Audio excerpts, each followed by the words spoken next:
ইমানবিহীন, ইমানওয়ালার জন্য এতটুকু লাভ আছে পুঁজি, ইমান নিয়ে কবরে যাইতে পারলে সমস্ত গুনার শাস্তি ভোগ করার পরেও আল্লাহ তাআলা একদিন জান্নাত দিবে, এই আশা তো করা যায়। কিন্তু বেঈমান হয়ে কবরে গেলে এটুকু আশাও তো আর থাকে না। অভাগার শেষ সম্বল আমার ইমান, আমার দুর্বলের শেষ সম্বল তো ছিল জীবন দিছি, কাফের বেঈমানের হাতে দিয়েই দিলাম জান, আমাদেরকে হত্যাই করে ফেললো, শহীদ করে ফেললো, কিন্তু ইমান তো ছিল। এতটুকুর দ্বারা আখেরাত তো লাভবান হবে, ঠিক কিনা বলেন? দুনিয়া তো শেষ হবেই, আজ হোক কাল হোক, বিছনাত হোক মাঠে হোক, যেখানেই হোক মৃত্যুবরণ করতে হবে কিনা বলেন, হবে কিনা বলেন? অতএব ভাইয়া বুঝো, ভাইয়া তোমরা দেখে ভালো লাগছে, তোমরা আসছো বসছো, এই রাত্রিবেলা তোমরা এসেছো, যুবক ছেলেরা, তরুণ ছেলেরা, এজন্য বলছি ভাইয়া নিজের দিকে তাকাও, নিজের চরিত্র, নিজের চেহারা, নিজের সুরাত, নিজের জীবন। মা বাপ, আমি প্রতিদিন বলি বাজান, মা বাপগুলো এখন স্বার্থপর, এটা মনে রাখো। মা বাবাও ওনার আগের মতো নাই, মা বাবাও তোমারে দুইয়া খাওয়ানোর বুদ্ধিতে আছে, এইটা হলো ঈশা। মা বাপের কথা হইল তুমি নামাজ পড়ো আর না পড়ো, তোমার আখেরাত থাকুক বা না থাকুক, পয়সা কামাই করো, সোজা কথা। হয় বিদেশ যাও, নাহলে বাইক কি করো থাইকা এলাকায় বা জিডাই হোক, টাকা কামাই করো, পয়সা কামাই করতে পারলে মা বাপের আর কোনো কি নাই, আলাপ সালাপ নাই। এই মা বাপ স্বার্থপর, মা বাপ স্বার্থপর, মা আমার ফতুয়া। হ্যাঁ, যে মা বাপ তার চোখের সামনে ছেলে 1 বছর যাবত আপনার উপযুক্ত ছেলে মেয়ে কোনোদিন ফজরের নামাজ পড়ে না, অথচ আপনার কলিজায় কোনো ব্যথা নাই, পেরেশানি নাই, অস্থিরতা নাই, টেনশন নাই, চোখে পানি নাই, আহাজারি নাই, ওই মা বাপ স্বার্থপর, স্বার্থপর, স্বার্থপর। হ্যাঁ আমি বললাম, নালে জবাব দেন। টার্গেট একটাই, ফুট পয়সা কামাও, বাইক বিল্ডিং করবো, তোর জ্যাডা কইছে জমি এন বেচবো, টাকা পয়সা আগের থেকে বাইল করে না রাখলে আমরা যে কোনো সময় ফট করে বেচ চালাইতো, চাইলে যদি টেহার মিল না থাকে তো মানুষের তে বেচ চালাইব, কাজে টাকা রেডি রাও, তুই যা বিদেশ টেহা মিল করে রাখি, যাতে তোর জ্যাডা কইলেই জমিটা কিনে লাইতে, ঠিক কিনা বলেন না? হ্যাঁ, বিট বাজারের বিট কথা কইয়া রাখছে, টাকা রেডি রাখিস, কইবার লোক লোক টাকা পাঠাইবি যাতে বিটটা কিনতে পারি। এই টার্গেট শুধু কি দুনিয়া, টার্গেট শুধু কি? যদি বলেন এটি তো হুজুর নিজের লেগে কি আর করছিনি, জিফুতের লেগে, জিফুতের নামাজ রোজা ছাড়া, আখেরাত বন্দেগী ছাড়া আমনেরে জিফুতের লাইগা এতগুলো জমি, এত টাকার বিল্ডিং, এত কিছু করতে বললা আল্লাহ কোরআনে বলছিনি? কথা বলেন না কেন? নবীজি আপনাকে বলছিনি? তো আপনি কাটতে বুদ্ধি লইয়া এই মেহনতটা করতেছেন? কার সিদ্ধান্ত, কার পরামর্শে করছেন আপনি বলেন? কার পরামর্শ? অতএব আপনি আপনার ফয়সালা বিনা। এজন্য বাবা আমি অনুরোধ করছি, বাপ নিজেকে এভাবে নষ্ট করো না। নিজের জীবন, এক নারীর ছবি, মোবাইলের উলঙ্গ ছবি, অশ্লীল দৃশ্য, বেহায়াপনার সিনারি, এটা জীবনের শেষ কথা না বাজার। তুমি এজন্যই পৃথিবীতে আসো নাই যে সারাদিন শুধু মহিলার পিছনে শাহওয়াত, এক লজ্জাস্থানের শাহওয়াত, এক যৌন সুখ, এতটুকুর জন্যই তুমি পৃথিবীতে আসো নাই। আরো বহু উদ্দেশ্যে তোমাকে পৃথিবীতে পাঠানো হয়েছে। তুমি শুধু দিবা রাত্রি বেড়ি লইয়া বইয়ে দেখবা, এটার জন্য তোমার এই পৃথিবীতে বানায় নাই বেটা। আমি ডাইরেক্ট বললাম, খোলামেলা বললাম, খোলামেলা বললাম। এক চুল আমি দেখলাম ছেলে, চুল তো কাটছে কাটছে, এরকম চতুর্দিকে নাই, এরপরও এটা ধরে রাখছে, এমনি ধরে রাখছে, এটা হাঁটতে আছে, এটা নিয়ে কোনো ফইরা নিয়ে যায়, হাইতের চুল। আশ্চর্য, দিবা নিশি এক চুলের জন্য এতটা ফিকির করা। পৃথিবীতে তুমি এজন্যই আসছো? এ চুল লইয়া এত মেহনতের কি আছে? এতটা পরিশ্রম করার কি দরকার? চুল 2000 টাকা দিয়া চুল ডিজাইনেবল করলে কোন ছাগলে তোমার চুলের কারণে তোমার ফিসি ফিসে আসছে সেই কৌশে? নাফিতটা বুঝি পৃথিবীতে একটা ডিজাইনার হইল? হ্যাঁ, পৃথিবীর কোন দেশে কোন ভদ্রলোকের কাছে নাফিত ডিজাইনার? কথা বলেন না কেন মিয়া? কোনখানে আছে এরকম? তাহলে এই চুলের ডিজাইনার কে? নাফিকটা ছাড়া কে কথা কয় না? বুয়েটের ইঞ্জিনিয়ারের এই চুলের ডিজাইন করছে, ঢাকা ইউনিভার্সিটির লেকচারাররা প্রফেসররা এই ডিজাইন করছে। তো কে করছে এটা? নাফিকটাই করছে বেটা। তোর রুচি দেখ বেটা, তুই বেটা তোর শিক্ষার গুণ তুই দেখ বেটা, তোর নিজের বিবেককে তুই বল বেটা, তোর ডিজাইন কে করলো? আমার এই ডিজাইন মোহাম্মদ আরবির ডিজাইন, আমার এই দাড়ি আমার রসুলের ডিজাইন, আমার মাওলার দেওয়া ডিজাইন। তোমারটার লগে তুমি তুলনা করো, আমার চাইতে তুমি বুদ্ধিমান কেমনে বুঝায় দাও আমারে। দাঁড়াও দাঁড়াও বেটা, বলো মিয়া। কোরআনুল কারীমে আছে, আল্লাহ তাআলা বলেন ওয়ালাকাদ খালাকনাকুম সুম্মা সাওয়ারনাকুম, বান্দা আমি তোমাকে বানিয়েছি, আমি তোমাকে সাজিয়েছি। বানাইছে কে? সাজাইছে কে? হ্যাঁ, এটা কোরআন। আল্লাহ বলে আমি বানিয়েছি, আমি সাজিয়েছি, বানাইছি আমি, সাজিয়েছি আমি। আমার সাজের চাইতে উত্তম সাজ হইতে সিবগাতাল্লাহ ওয়ামান আহসানু মিনাল্লাহি সিবগা। আল্লাহ বলেন বান্দা আমি মাওলার রঙে রঙিন হও, আমি মাওলার রঙের চাইতে উত্তম কোন রং ঢং আর হইতে পারে না। যদি বলেন মাওলা কোনটা আপনার রং, কোনটা আপনার ঢং, আল্লাহ বলবেন লাকাদ কানা লাকুম ফি রাসূলিল্লাহি উসওয়াতুন হাসানা। আল্লাহ বলবেন বান্দা ওই যে আমার এক বন্ধু পাঠিয়েছি, যে বন্ধুকে 63 বছর জমিনে রেখেছি, যে বন্ধুকে 23 বছর দিবানিশি তোমাদেরকে দেখিয়েছি, বন্ধুর হাসি, বন্ধুর কান্না, বন্ধুর হাঁটা, বন্ধুর চলা, বন্ধুর আহার, বন্ধুর নিদ্রা, বন্ধুর চলন, বন্ধুর বলন, বন্ধুর আচরণ, বন্ধুর উচ্চারণ, ওইগুলাই হচ্ছে আমি মাওলার রং আর ঢং। সে বন্ধুকে মুহাম্মাদুর রাসূলুল্লাহ সাল্লাল্লাহু আলাইহি ওয়াসাল্লাম। আল্লাহ বলেন বন্ধুকে দেখো, বন্ধুর মতো সাজো, আমি মাওলার মহব্বত পেয়ে যাবা। সুবহানাল্লাহ। ফাত্তাবিউনি ইউহিব্বুকুমুল্লাহ, আমার বন্ধুকে অনুসরণ করো, আমি মাওলার ভালোবাসা পেয়ে যাবা। ওয়াগফির লাকুম যুনুবাকুম, আমি আল্লাহর মাগফিরাতও পেয়ে যাবা। আর আমার ভালোবাসা আর আমার মাগফিরাত পেয়ে গেলে তোমার ঠিকানা জান্নাত। কোথায়? এই জন্য বাজার ভাবেন, ভাবেন, আমিও ভাবি, আপনিও ভাবেন, আপনিও ভাবেন নিজের জীবন বুদ্ধিমান কিনা। আপনি মিলান, বুদ্ধিমানদের সাথে আপনার জীবন মিলান, বিবেকবানদের সাথে আপনার জীবন মিলান। সারা দিনে কখনোই আল্লাহর সেজদা করতে মন চায় না, ফজরের নামাজ কোনোদিন পড়তে মন চায় না।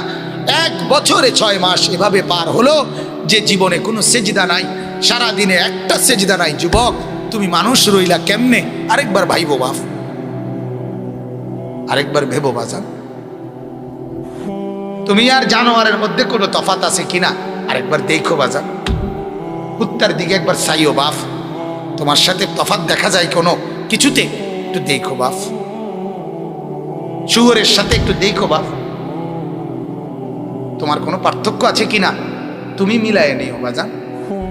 সেজদাবিহীন জীবন, সারাদিনে 5 ওয়াক্ত নামাজের 1 ওয়াক্ত নামাজও কপালে জুটলো না। তোমার মাঝে আর জানোয়ারের মাঝে কোনো তফাত আছে কিনা? জানোয়ারকে আরেকবার দেখো, দেখে মিলাও, দেখে মিলাও, দেখে মিলাও। পৃথিবীর হিন্দু, বৌদ্ধ, ইহুদি, খ্রিস্টান যুবক যেই চেহারায়, যেই সুরতে, যেই আকৃতিতে, যেই আচরণে, তোমার মাঝে তার সাথে কোনো পার্থক্য আছে কিনা তুমি একটু মিলাইও, তুমিও মিলাইও বাজান, মিলাই দাও। আমরা মিলাই নিছি আলহামদুলিল্লাহ। আমরা জিন্দিগি হাজারো তুফানের পরে পৃথিবীতে কত আধুনিকতা, কত মডেল, কত কিছু আসছে গেছে, আল্লাহর কসম 41 বছরের এই জীবনে আর কোনো দিন পাঞ্জাবি ছাড়া অন্য কিছু বদলাইতে হয় নাই। পৃথিবী আরো কিছু আজ্ঞাক নলে ফিচ্চাক, হ্যাঁ পৃথিবীতে রোদ উড়ুক নলে তুফান উড়ুক, আমরা বুঝ করে নিছি আলহামদুলিল্লাহ। তৃপ্ত আছি, সুখে আছি, খুশিতে আছি। আল্লাহর গোলামি, রসুলের সুন্নতের ইত্তেবা, এর মধ্যে যেই তৃপ্তি আছে, যে সুখ আছে, গোটা পৃথিবীর কোন নাফরমানের কাছে ওই সুখ নাই। নাই বাজার, নাই নাই। আমি তো প্রায় বলি বুঝার জন্য, স্বামী স্ত্রীর বৈধ হালাল, একজন পবিত্র স্বামী স্ত্রীর বৈধ হালাল মিলনে একবারে যেটুকু সুখ মিলে, পৃথিবীর সমস্ত নাফরমান উলঙ্গ ছবি দেখে বছরের পর বছর ওই সুখের নাম গন্ধ মেলে না। গুনার মধ্যে সুখ নাই, নাফরমানির মধ্যে যত নর্তকী দেখছো তুমি এই পর্যন্ত সুখ কি পাইছো? প্লাস্টিক দেখতে কি পাইলা? প্লাস্টিকের ভিতরে কি সুখ? আবার কথা বলেন না কেন? হিন্দি সিনেমার নর্তকী তুমি ধরতেও পারলা না, ছুঁইতেও পারলা না, তুমি তো শুধু প্লাস্টিকে না দেখছো। প্লাস্টিক বিনিময়ে তুমি পেয়েছো কি? পেয়েছো তোমার নিজের শরীরের ক্ষমতা, নিজের সক্ষমতা, এটা নষ্ট হওয়া ছাড়া আর কিছু। যার কারণে ফ্যান টানে, দেন না? ফ্যান টানে, মাফুলা ফ্যান দেখছেন না আপনি? ফ্যান টানে যে কি ফ্যান টানেন কা? ওই যে কোমর নাই যে, হ্যাঁ, কোন হুজুরের জীবনে দেখছেন নি আপনি এরকম লুঙ্গি টানতে? আপনি জীবনে দেখছেন নি? আপনি জীবনে কোনোদিন দেখছেন নি কোনো হুজুরের পায়জামা টানতে? যদি দেখতে থাকেন আমার জানাইন, আমি এই হুজুরে চাইয়াম, দরকার করলে তারা লইয়া যাবো। এই ইউটিউবার এরা ছবি উঠে, হ্যাঁ, জীবন শেষ করে দিচ্ছেন, জিন্দিগি বরবাদ করে দিচ্ছেন। আজ ইনকিলাবের রাত, আজ পরিবর্তনের রাত, আজ জিন্দিগির হিসাব কিতাবের রাত, আজ বরকতের রাত, আজ মুবারক রাত। এই মুবারক রাতে যুবক, মুসলমান, পর্দার আড়ালের মা আর বোন, সবার কাছে অনুরোধ, এক ভাইয়ের অনুরোধ, এক বন্ধুর অনুরোধ, এক সন্তানের অনুরোধ, আপনাদের এক দরদি বন্ধুর অনুরোধ করছি, বাজান, নিজেদেরকে বদলান, নিজেদের জীবন আরেকটু সাজান। এভাবে লাগাম ছাড়া জীবন ছেড়ে দিয়েন না। জিন্দিগি যেভাবেই কাটান, রাত ভোর হবেই, দিন রাত হবেই, কবরে যেতে হবেই। ঠিক না বলেন না? মানেন কিংবা না মানেন, গ্রহণ করেন কিংবা বর্জন করেন, হ্যাঁ, আল্লাহর গোলামি করেন আর নাফরমানি করেন, নির্দিষ্ট সময়ে চলে কিন্তু যেতেই হবে। হবে কি না বলেন না বাপ? হ্যাঁ, রাত কিন্তু ভোর হয়ে যায়, দিন কিন্তু রাত হয়, সকাল দুপুর হয়, ছোট্ট শরীর যৌবন হয়, যৌবনের শরীর আবার বৃদ্ধ হয়। হয় কি না? দেখতে দেখতে ওনার খবরও নাই কোন দিন ওনার জওয়ানি শরীর থেকে শরীরের সক্ষমতা চলে গেছে হাতের জায়গায়, কিন্তু কি সেই যৌবনের শক্তি আছে না? হাত পাও সব জায়গায় আছে না? কথা বলে না কেন? কিন্তু ভেতরে শুধু কি নাই? জওয়ানিটা নাই, শক্তিটা নাই। আল্লাহ তাআলা বলেন, এভাবেই বান্দা রাত আর দিনের আবর্তনে কোনো এক ফাঁকে আমি তোমার যৌবনের শক্তি, তোমার জওয়ানি আমি দূর করে তোমাকে বৃদ্ধ বানিয়ে দেব। তুমি টেরও করতে পারবে দেখতে দেখতে। আমার বয়স যখন 40 বছর শেষ হয়েছে, এরপর থেকেই আমার কোমরে ব্যথা, মেরুদণ্ডের হাড়ে ব্যথা। আমি একটা আলাদা সিটে বসি, এটাতে না বসলে আমি ব্যথা পাই। আপনার এটা ডাক্তার দিছে আমারে।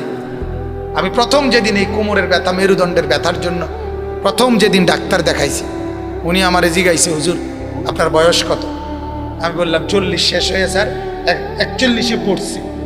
সাথে সাথে ভালো ডাক্তার মাশাআল্লাহ, উনি আমারে বলছে, হুজুর এখন থেকে বাকি হায়াত রোগ শোক নিয়ে বাঁচতে হবে, এটার জন্য রেডি হয়ে যাবে। রঙের ঘুড়ি শেষ, রঙের ঘুড়ি কি শেষ। আজ আমি এরকম বয়ান থেকে নাই মা, আস্তা 7 আপ ফ্রিজের ঠান্ডা, একদম ঠান্ডা 7 আপ, আস্তা 7 আপ 1 লিটার আধা লিটার পুরোটা খাইতাম তখন।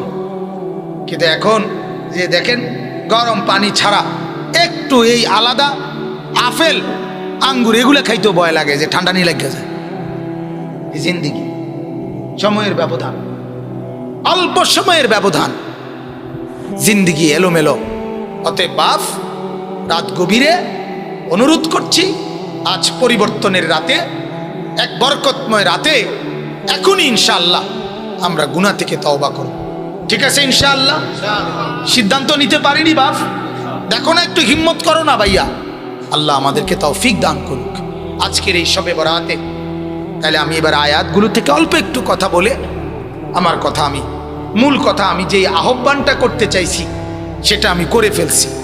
আমার মূল আবেদন এটাই, যুবক তুমি বদলে যাও, মা আপনি বদলে যান, বোন আপনি বদলে যান, বাবা আপনি বদলে যান। মুরব্বীরা চায়ের দোকানের আড্ডা ছেড়ে দেন, বিড়ি খানার অভ্যাস ছেড়ে দেন, মিথ্যা কথা বলা গালিগালাজ করার অভ্যাস ছেড়ে দেন, হারাম উপার্জন ছেড়ে দেন।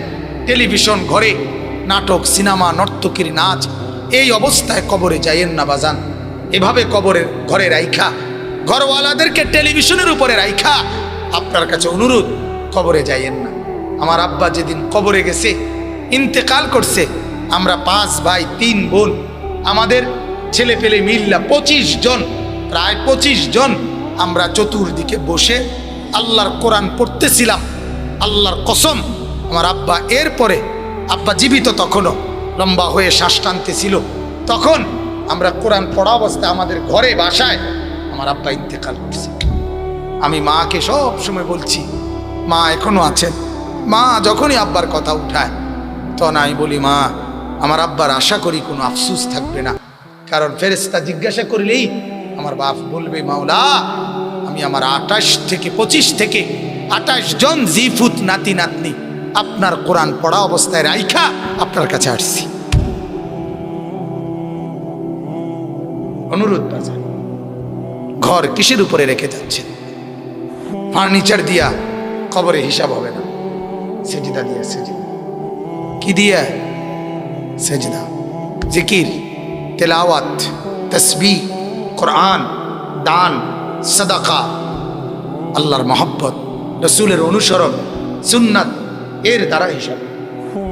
মাটির উপরের ঘর সাজে, খাট পালং আর সোফা দিয়ে মাটির ওই পাশের কবর সাজে, সেজদা এবং তেলাওয়াত জিকির দিয়ে। এই ঘর যদি সাজাইতে হয় সোফা আর ফার্নিচার দিয়ে, সেই ঘর মাটির ওই পিঠে আর একটা ঘর আছে না আমার, বোঝেন নাই আমার কথা? মাটির উপরে যেমন আমার একটা ঘর আছে, মাটির ওই পিঠে আমার আর একটা ঘর আছে কিনা? হ্যাঁ, এই ঘর যেমন সাজাইলাম সোফা দিয়ে, ওই ঘর সাজাইতে হবে সেজদা দিয়ে, জিকির দিয়ে। দোনোটাই আমার ঘর, দোনোটাই আমার ঘর। এই ঘরের জন্য 60 বছর শেষ করে দিলেন বাজান। ওই ঘর সাজাবার জন্য আরেকবার হায়াত পাবেন, আরেকবার ফিরে আসতে পারবেন তো কেমনে বলেন? কেমনে? এই 100 টাকা হুজুরে দিলে এতে সারবে না। এই দোয়া করে দিলে হুজুরে 100 টাকা দিয়া আর আপনার নাফরমানি সব চলবে, আপনার সব নাফরমানি আমি আপনার এই বেহেস্ত দিয়ে ফরুম। বেহেস্ত আমার দ্বারা তো টেন্ডার দিছে, কে কথা কর না? বেহেস্ত আমি তো টেন্ডার লইছি, ঠিক না? তাইলে আমি তো দৌড়ের উপরে, উনিও তো দৌড়ের উপরে। হাসরের ময়দানে ওনারে হিসাব দিতে হবে না, আমারে দিতে হবে না, বলেন না বাজান? তাইলে ভাবেন, হাত্তা ইদা জা আহাদাহুমুল মাউত ক্বালা রাব্বিরজিউন, কোরআনের আয়াত আছে, আল্লাহ বলেন প্রতিটা নাফরমানের সামনে মৃত্যুর মুহূর্তে মালাকুল মউত আজরাইল এসে দাঁড়াইলে প্রত্যেকটা পাপী আল্লাহর কাছে বলবে, আল্লাহ দুনিয়াতে আরেকটু থাকতে দেন, মালাকুল মউতকে যেতে দেন, আমার আরেকটু সুযোগ দেন, লাআল্লি আ'মালু সালিহান ফীমা তারাকতু, আল্লাহ যে আমলগুলো করি নাই সেই আমলগুলো এখন একটু সুযোগ পাইলে করব, আপনি আমাকে একটু সুযোগ দেন। আল্লাহ কোরআনে বলেন, কাল্লা, কখনোই না, ইন্নাহা কালিমাতুন হুয়া কাইলুহা, এরে নাফরমান, এগুলো তোর কথার কথা, এগুলো তোর ফাঁকা বলি, তুই মিথ্যুক, তুই এগুলো এমনি বলছিস, আমি তোকে আর দুনিয়ায় ফেরত যেতে দেব না, এখন থেকে নিয়ে ইসরাফিলের ফু পর্যন্ত তুই ওই কবরেই পড়ে থাক। ওমিন ওয়ারাইহিম বারযাখুন ইলা ইয়াউমি ইউবআসুন। এইখানে এই আয়াতগুলোর পরে আছে, এরপরে যখন জাহান্নামে ফেলবে হাসরের ময়দানে নাফরমান তখন আল্লাহকে বলবে, রব্বানা গালাবাত আলাইনা শিকওয়াতুনা ওয়া কুন্না কওমান দাল্লিন। যুবক শোনো আমার এই কথা, আল্লাহর কাছে নাফরমান জাহান্নামে পড়ে বলবে, আল্লাহ আমার এই কপাল বড় মন্দ, আমার এই কপাল বড় বদনসিব, আমি বড় অসভ্য, দাল্লিন, গোমরাহ, নাফরমানদের সাথে আমার জিন্দেগি কাটছিল, এই কারণে মাওলা আজ আমি আটকায় গেলাম। হ্যাঁ, এটা বড় বিষয়। আমার জীবনের সৌভাগ্য, আমি নেককারদের সাথে চলছি। তোমার জীবনের বদনসিব, তুমি নাফরমান বন্ধুদের সাথে চলছো। যে বন্ধু তোমার উলঙ্গ ছবি দেখায় সে বন্ধু না। যে বন্ধু তোমারে নর্তকীর খবর বলে সে বন্ধু। যে বন্ধু তোমার আরেক অসভ্য মেয়ের প্রেমের লাইন করে দেয় ওইটা বন্ধু না, ওইটা জানোয়ার, ওইটা ইবলিস, ওটা শয়তান, ওটা শয়তান, ওটা ইবলিস ছাড়া আর কিছু না, ওটা ইবলিস ছাড়া আর কিছু। এজন্য তখন নাফরমান জাহান্নামের তীব্র আযাবে বলবে, আল্লাহ গালাবাত আলাইনা শিকওয়াতুনা, আমার কপাল মন্দ মাওলা, কুন্না কওমান যালিন, আমি এক পথভ্রষ্ট জাতির সাথে ছিলাম যারা আমারে কোনোদিন আখিরাত মনে করায় নাই, পরকাল মনে করায় নাই, কবর মনে করায় নাই, এমন দুষ্টদের সাথে ছিলাম। তার এরপরে বলবে, রব্বানা আখরিজনা, আল্লাহ আমাকে এখান থেকে বাইর করেন, আমি আর পারছি না মাওলা, আমি আর আযাব সহ্য করতে পারছি না, আল্লাহ আমাকে একটু উদ্ধার করেন। ফাইন উদনা, যদি আল্লাহ আবার আমি নাফরমানি করি, ফাইন্না যালিমুন, তাহলে আমি বড় পাপী। আল্লাহ বলবেন ক্বাল আখসাউ ফিহা, এইখানে কোরআনে আছে, আল্লাহ বলবেন নাফরমান তুই এই জাহান্নামের মধ্যেই পড়ে থাক, ওয়ালা তুকাল্লিমুন, একটা শব্দ বলবি না। কোরআনের আয়াত বাজান, ওয়ালা তুকাল্লিমুন, একটা শব্দ করবি না, নাফরমানার আযাব ভোগ করতে থাক, আর কোনো কথা বলবে না। তাফসীরের মধ্যে আছে, আমরা নিজে পড়ছি, যখন আল্লাহ বলে ফেলবে কোনো জাহান্নামীকে তুই আর কথা বলবি না, তখন আর ওই নাফরমানের জবান দিয়ে জাহান্নামে আর কোনো শব্দ বের হবে। তাফসীরের মধ্যে লিখছে, তখন ওই জাহান্নামী কুকুরের মতো অথবা নিকৃষ্ট গাধার মতো আওয়াজ করবে, এই ছেলে সোজা হইব বেটা,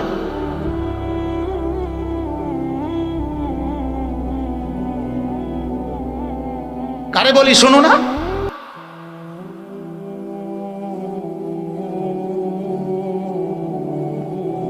গাফেল।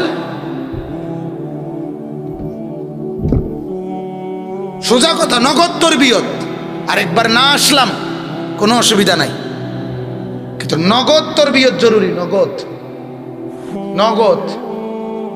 নিজের সন্তানের সামনে ফজরের ওয়াক্তে দাঁড়াইয়া এক সাহসী বাবার বর্তমানে উচিত, তুই এখন উঠ, তুই এখন উঠ বেটা, তুই নামাজ পড়বি, হয়তো আমার ঘরে থাকতে পারবি না। এটা যতক্ষণ পর্যন্ত না বলবে ততক্ষণ এই সন্তান নামাজি হবে না। নগদ তরবিয়ত।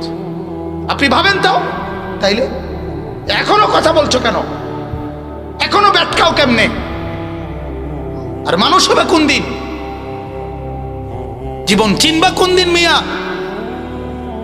আজ কেউ নাই ছেলেদের জন্য, যুবক তোমাদের কোনো কেউ নাই, আজ কেউ নাই, কেউ নাই।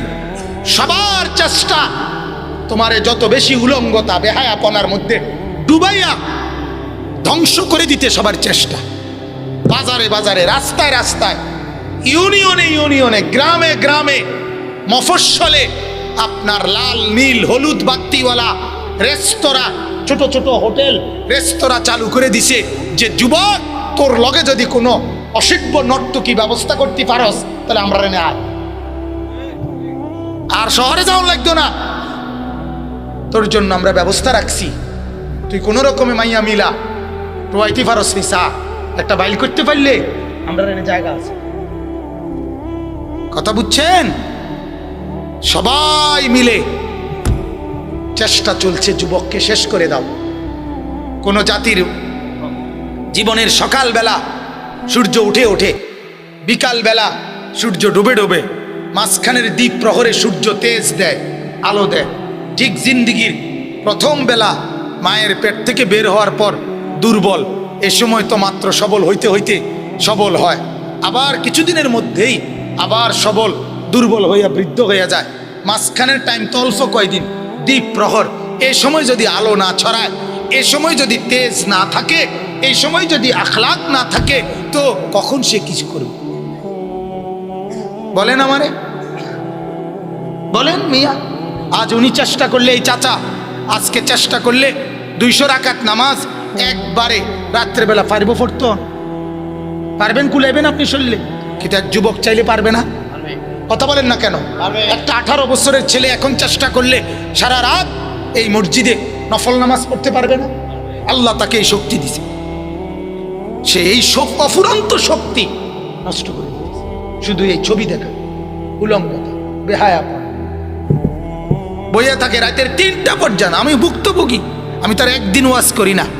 রাতের 3টা বাজে যদি শুনে এক প্যাকেট ফুটলা বিরিয়ানি দিব, যে এই বিরিয়ানি বা রাঞ্চে দুপুরে এটি ঠান্ডা হইয়া বত্তা হইয়া গেছে, তারপরেও ডাকাইতে বইয়া থাকবো। রাতের 3টা বাজে হইল বিরিয়ানির ফুটলা নিব, কিন্তু সেজদা দিবেন।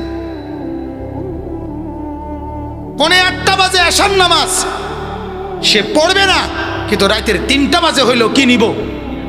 বিরিয়ানি দরকার। তার দরকার বিরিয়ানি, তার খিচুড়ি দরকার, তার এক প্লেট খিচুড়ি লাগবেই, 2 আন জিলাপি তার লাগবেই। কেন এমন পাষাণ হয়ে গেলাম আমরা? এত অবুঝ কেন হয়ে গেলাম বাপ? অতএব আমি এটাই বুঝাইতে চাচ্ছি, আমি নগদ তরবিয়ত। আমার কথা হইল এখন আর ঘুরাইয়া ফেসাই, এখন আপনার এই কোলের বাচ্চারেও ডাক্তার অ্যান্টিবায়োটিক দেয়, এটা জানেননি? কোলের বাচ্চারেও কি দেয়? Antibiotic syrup. বুড়া মানুষও কাশের সিরাপ, নর্মাল সিরাপ খাইলে ভালো হয়ে যাইতো। অহন বাচ্চারও অ্যান্টিবায়োটিক ছাড়া কাম হয় না, ডাইরেক্ট অ্যান্টিবায়োটিক দিতে হয়। অর্থাৎ এখন আর বললে, একটু বললেই চলতো একটা সময় যে বাবা তুমি যেই বংশের ছেলে, এই বংশের ছেলে এমন করা ঠিক না, এদ্দুর বললেই সে লজ্জায় মাথা নোয়ায়া কাঁদতে থাকতো। আজকে আর সেটা নাই। হাই অ্যান্টিবায়োটিক দেওয়ার পরেও, বলার পরেও তার চেহারায় কোনো পরিবর্তন নেই। অথচ ভদ্রঘরের ছেলে, ভালো ফ্যামিলির ছেলে, তাদের ঐতিহ্যবাহী ফ্যামিলি, তাদের দাদা নানা হয়তো আলেম ছিল, নামাজি ছিল, তার দাদা 5 ওয়াক্ত নামাজ পড়তো, তার নানা মসজিদে আজান দিত, তার বাবা তার বংশের অমুকে ভালো মানুষ ছিল, সেই ঘরে ছেলে এখন চরিত্রহীন। এভাবে কি মেনে নেওয়া যায় বলেন না? এভাবে কি মেনে নেওয়া ঠিক? আমাদের এই সমাজ টিকবে কেমনে? তাইলে আগামী মাত্র 50 বছর বাংলাদেশের বয়স, আগামী 50 বছরের ভিতরে আমার এই প্রজন্ম, এরা আগামী 50 বছরের ব্যবধানে এরা বাবা দাদা হবে না? কথা বলেন না কেন? তাহলে এরা যদি এখন 1 ওয়াক্ত নামাজ না পড়ে, সারা দিন উলঙ্গ ছবি দেখে, তাহলে এদের হাতে যেই সন্তান আসবে এরা কি করবে? কোন আপনি বলেন আমারে? আমি তো আমার বাবার হাতে সন্তান, আজ আমারও তো 4টা সন্তান, এখন আমার 4 সন্তান, 2টা মেয়ে 2টা ছেলে আমার। আলহামদুলিল্লাহ আমার বড় ছেলে 10.5 বছর হাফেজে কোরআন হয়েছে, আলহামদুলিল্লাহ আমার ছেলে। তো আমার হাতে তো সে আমানত, তোমার হাতে বাজান ও চিরেই তো তোমারও তো সন্তান আসবে, তোমারও তো একটা ফ্যামিলি আসবে। তুমি একটাবার ভাবো না, তোমার চরিত্রের অবস্থা যদি এমন হয়, তোমার আগত প্রজন্ম কি হবে? হ্যাঁ, আল্লাহ আমাদেরকে মাফ করে দেন, আল্লাহ আমাদেরকে মাফ করে দেন। আমি কষ্ট দেওয়ার জন্য বাজান রাগ হইও না, কারো লগে আমার কোনো দুশ্মনী নাই, তুমি আমার শত্রু না, তুমি আমার দুশ্মন না, আমি তোমার কল্যাণ চাই, আমি তোমারে বুকে জড়ায় ধরতে চাই। তুমি যদি বলো তোমারে জড়িয়ে ধরে আমি কাঁদতে চাই, তোমার জন্য আমি কাঁদবো, তারপরেও তুমি বদলে যাও। তু আগার মেরা নেই বনতা না বন আপনা তো বন, তুমি আমার জন্য কোনো উপকার করো না, নিজের জন্য তো কিছু করো। তুমি এই সমাজের কোনো উপকার করলা না বাপ, নিজের ক্ষতিটুকু করো না, এতটুকু তো করো। নিজেকে তো বাঁচাও, নিজেকে তো সেভ করো, এর দূরও করতে না, নিজেকে নিজে শেষ করে দিবা, এটা তো আত্মহত্যার মতো। আত্মহত্যা না বাপ, আত্মহত্যার মতোই তো এটা, নিজেকে নিজে শেষ করে দেওয়া না এটা। নিজের চরিত্র, নিজের আখলাক, নিজের চেহারা, নিজের সুরত, নিজের বংশের ঐতিহ্য, নিজের গ্রামের ঐতিহ্য সব কিছু বিসর্জন দিয়া এক মেয়ের পিছনে, এক বন্ধুর পিছনে, এক মোবাইলের পিছনে, এক মোটর সাইকেলের পিছনে সব উৎসর্গ করে দেওয়া, এটা নিজেকে বরবাদ করা না? আল্লাহ আমাদেরকে বুঝার তৌফিক দান করুন। চলেন তো আমি বলছি এই আয়াতগুলো থেকে একটা কথাই, শবে বরাতের উপরে বিস্তারিত আলোচনা আপনারা শুনছেন। আমি শুধু মোটা দাগের দুইটা কথা বলতে চাই। একটা কথা হলো, হাদিসের মধ্যে আছে, আল্লাহ বলছেন হাদিসে কুদসি, কোনো বান্দা ফরজ ইবাদত করার পর যদি নফল ইবাদত করে, তো নফল ইবাদত যদি করতে থাকে ধীরে ধীরে বান্দা আমি আল্লাহর একদম ঘনিষ্ঠ হয়ে যায়। ওয়ামা তাকাররাবা ইলাইয়াল আবদু ইল্লা বিন্নাওয়াফিল, বান্দা আমার ফরজের পরে যখন নফলও করে, অতিরিক্ত ইবাদত করে, জিকির তাসবিহ তেলাওয়াত নামাজ, আল্লাহ বলেন তখন সে আমার মুকাররাব ঘনিষ্ঠ হয়। বলেন আলহামদুলিল্লাহ। কোরআনের সূরা ওয়াকিয়ার মধ্যে আছে, হাসরের ময়দানে সমস্ত মানুষ 3 ভাগে বিভক্ত হবে। কয় ভাগে? এক ভাগ আসহাবুল ইয়ামিন ডান দিকে, এক ভাগ আসহাবুশ শিমাল বাম দিকে, এক ভাগ হবে আস-সাবিকুন আস-সাবিকুন উলাইকাল মুকাররাবুন, একেবারে আল্লাহ তাআলার কুদরতি সিংহাসনের পাশে যাদেরকে বলা হবে মুকাররাব, এরা হবে একবার আল্লাহর সাথে। আল্লাহ তাআলা তাদেরকে বসিয়ে আল্লাহ পাক বলবেন, আপনারা যারা পাশে বসছেন, ফেরেশতারা আপনাদেরকে চা বিস্কিট দিতেছে, আপনারা খান, আর আমি এই ফাঁকে এই যে দোনো বাহিনীর দাঁড় করাইছি দুই পাশে, এদের বিচার আচারটা একটু সারি, এরপরে আপনাদের সাথে বাকি কথা হবে। তাইলে এরা তখন বুঝবে কি? এরা বুঝবে এই আমাদের কোনো এই পাশের যারা, তাদের কোনো বিচার আচার নাই, তারা বিনা হিসাবে জান্নাতি। সুবহানাল্লাহ। এই মুকাররাব, এই ঘনিষ্ঠ আল্লাহর হতে হইলে আল্লাহ তাআলা বলেন নফল ইবাদত বাড়াইতে হবে। কি বাড়াইতে হবে বলেন না? নফল ইবাদত। এখন এই একটা মোটা কথা, তাহলে নফল ইবাদত যে করে সে আল্লাহ তাআলার কি হয়? মুকাররাব হয়। কন্যা কি হয়? আরবিটাই কন্যা মুকাররাব হয়। কি হয় বলেন? আল্লাহ তাআলার নিকটবর্তী ঘনিষ্ঠ হয়। এটা একটা কথা। আচ্ছা, এরপরে 2 নম্বর কথা হইল, আল্লাহ পাক রব্বুল আলামিন কোরআনে বলছেন ওয়ামান তাতাওয়া খাইরান ফাইন্নাল্লাহা শাকিরুন আলীম। মূল ইবাদত করার পর আমার যে বান্দা অতিরিক্ত করে, আমি কৃতজ্ঞতার সাথে আমার সেই বান্দার আমল গ্রহণ করে নেই। ওই যে দেখবেন রিসিটের মধ্যে, কুপনের মধ্যে নিচে দিয়ে লেখা থাকে ধন্যবাদের সহিত গৃহীত হইল, ঠিক না? আপনাকে ধন্যবাদের সাথে আমি দিলাম। আল্লাহ তাআলা এটা বলেন ফাইন্নাল্লাহা শাকিরুন আলীম। বান্দা তুমি অতিরিক্ত তাহাজ্জুদ পড়ছো, আওয়াবিন পড়ছো, ইশরাক পড়ছো, নফল নামাজ জিকির করছো, তেলাওয়াত করছো, কিছু দান সদকা করছো, আমি এগুলো ধন্যবাদের সাথে শুকরের সাথে আমি গ্রহণ করলাম। সুবহানাল্লাহ। এটা নফল, নফলের পুরস্কার। এরপরে আল্লাহ তাআলা বলেন, হাদিসের মধ্যে আছে, বান্দা যখন নফলের মাত্রা বাড়ায় আমি মহব্বতের মাত্রা বাড়াই। মহব্বতের মাত্রা বাড়ে, নফলের মাত্রা বাড়ে। মহব্বতের মাত্রা যখন বেড়ে যায়, আল্লাহ বলেন আমার ভালোবাসার, তখন আমি আল্লাহ নিজেই আমার বান্দার কান, চোখ, নাক, হাত, পাও, অঙ্গ প্রত্যঙ্গের চতুর্দিকে আমি ব্যারিকেড দিয়ে দেই। ওই অঙ্গ দিয়ে আমি আমার মহব্বতের দাবিতে আর আমার এই প্রিয় বান্দাকে কোনো গুনাহ করতে দেই না। ফাকুনতু সামআহুল্লাযী ইয়াসমাউ বিহি ওয়া বাসারাহুল্লাযী ইউবসিরু বিহি ওয়া ইয়াদাহুল্লাতী ইয়াবতিশু বিহা ওয়া রিজলাহুল্লাতী ইয়ামশি বিহা। আমি আমার বান্দার কান হয়ে যাই, চোখ হয়ে যাই, হাত হয়ে যাই, পাও হয়ে যাই, অর্থাৎ আমাকে ছাড়া আমার বান্দার অঙ্গ দিয়ে আর কোনো গুনাহ আর নাফরমানি প্রকাশ কিসের বিনিময়ে? কথা কয় না, নফলের বিনিময়ে। এটা তাহলে বুঝছেন কিনা? কথাটা বুঝছেন কিনা? এবার তাইলে বোঝেন শবে বরাত এটা এই রাত্রির ইবাদত, এরকম নফল ইবাদত। কি ইবাদত? অতএব এই ইবাদত আপনি যদি পূর্ণভাবে যত বেশি করবেন, আল্লাহ তাআলার নৈকট্য আপনি তত বেশি পাবেন, আল্লাহর ঘনিষ্ঠ মহব্বত ভালোবাসা তত বেশি পাবেন। অতএব এই দৃষ্টিতে নফল ইবাদত হিসাবে আমরা একে গুরুত্ব দেওয়া উচিত, ঠিক কিনা বলেন?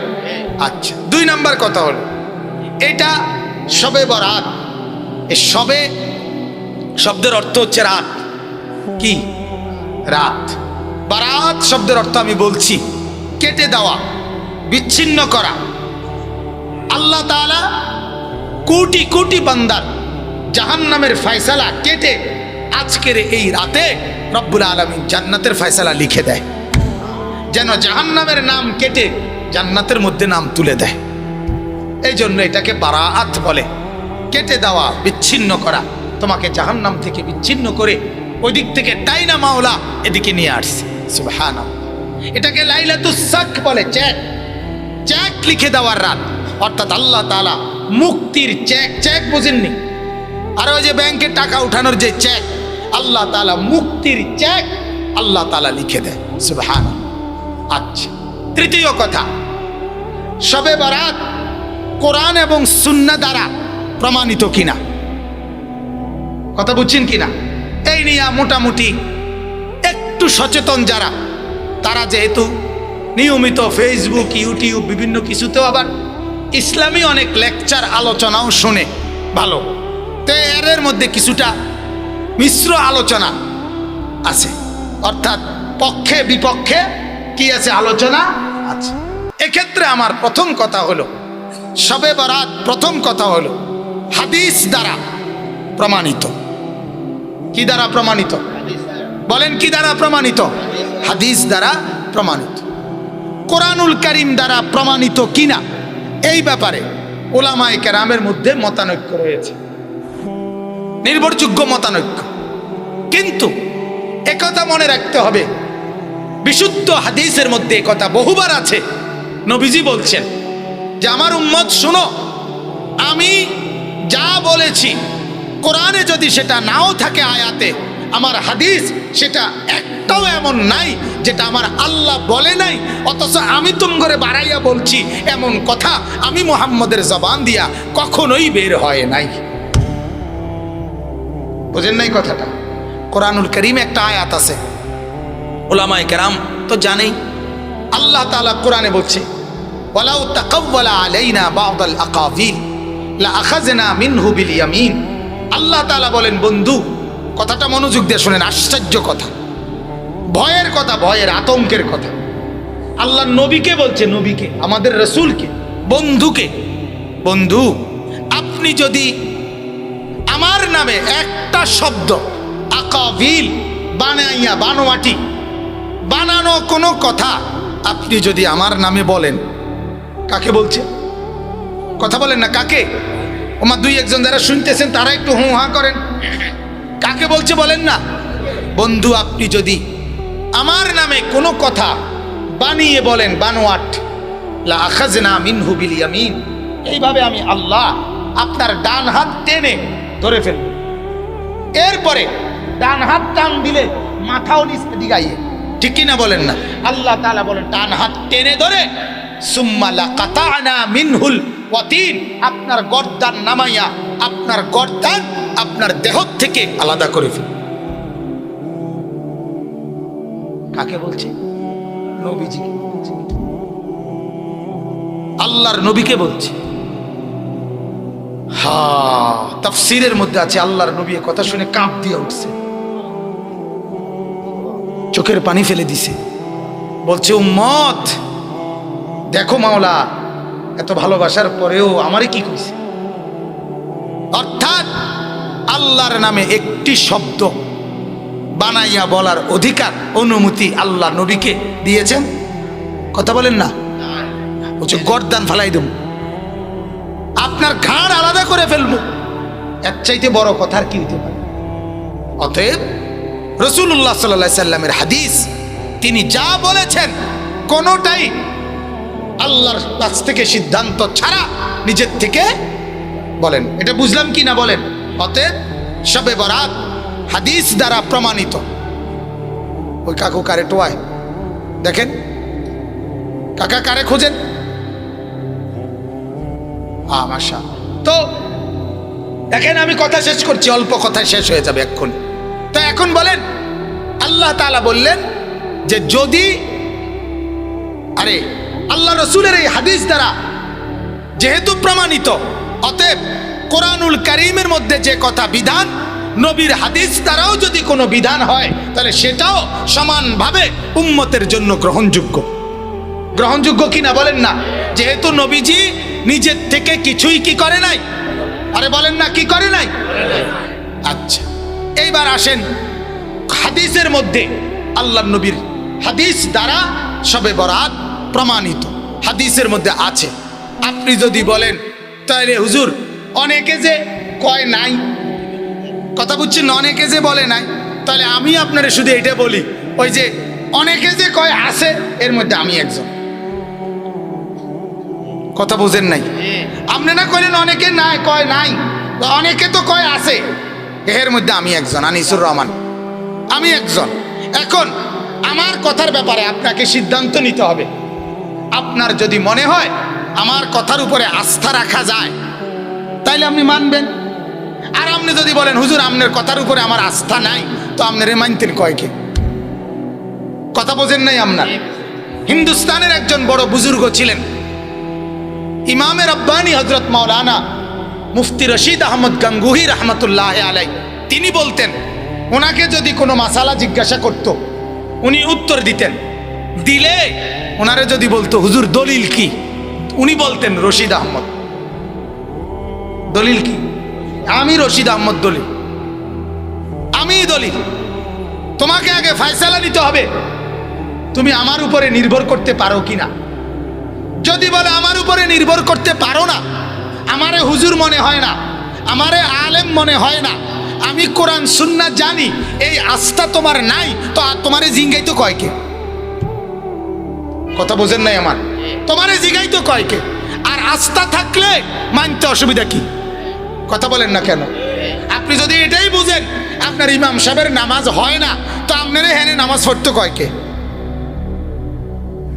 অতএব আমি আপনাদেরকে হাদিস পড়েই বুঝে শুনেই বলছি শবে বরাত হাদিস সম্মত। বলেন আলহামদুলিল্লাহ। এখন সমস্যা কোথায়? সমস্যা অল্প কদ্দুর, সমস্যা অল্প কদ্দুর। সমস্যা হইল আমি যে কথাটা বলছি, শবে বরাত হলো ইবাদতের রাত। কিসের রাত? ইবাদতের রাত। এইটার মধ্যে আমরা রসুম, কুসংস্কার, সামাজিক বিভিন্ন প্রচলন এটা যোগ করা, এইটাই হলো সমস্যা। মূল ইবাদত বন্দিগিতে কাটানো, সন্ধ্যা থেকে ফজর পর্যন্ত একবার জিকির, একবার তেলাওয়াত, একবার তসবিহ, একবার কান্নাকাটি, একবার দোয়া, মুনাজাত, নামাজ, সেহেরি, এই সব কিছুতে একটার পর একটা কাটানো, এতে কোনো আপত্তি ছিল না। আপত্তি হইয়া গেছে যখন আপনারা এটারে জরিবাতি দিয়া সাজাইছেন, আপত্তি হইয়া গেছে যখন আপনারা এটার সাথে হালুয়া যোগ করছেন, আপত্তি হইয়া গেছে যখন আপনারা এটার লগে রুড়ি লাগাইছেন, আপত্তি হইয়া গেছে যখন এটার লাগা বাধ্যতামূলক আইটা আইটা টিয়া উড়াইয়া বিরিয়ানি লাজেম বানাইয়া নিছেন, আপত্তি হইয়া গেছে যখন ইমাম সাহেব হুজুর এশার পরে কদ্রুয়াজ কইরা মুনাজাত করে দেওয়ার পরে জিলাফি বা বিরিয়ানি লইয়া আপনি যখন বাইক গিয়া হুইতে লাইছেন, তখন সমস্যা হয়েছে। সমস্যা হয়েছে কোনানে? আপনারা হোতার অনুমতি দিল কে? আমার কথাটা আপনি বুঝছেননি? আপনাদেরকে আরেকটা কথা মনে করাই, যেটা আমি একটু আগে বলছিলাম। সেটা কি? যে বিয়ের মধ্যে অসংখ্য সামাজিক কুপ্রথা আমরা চালু করছি, ঠিক কিনা বলেন না? কিন্তু এই কারণে এখন আর বিয়ে শাদী বন্ধ, এটাই তো কথা নাকি? না আর না বিয়ের খেতারে কিলাই বিয়ে বাদ, গ্রাম থেকে বিয়ে উড়াই দাও, এটা নি কথা না? না, এটা কথা না। কথা হইল হাজারবার বলে হইল চেষ্টা করে যাইতে হবে। বিয়ে তো ঠিকই আছে, কিন্তু আপনি এই কুসংস্কারগুলো বাদ দেন, এটা বলে যাইতে হবে, ঠিক কিনা বলেন না কেন?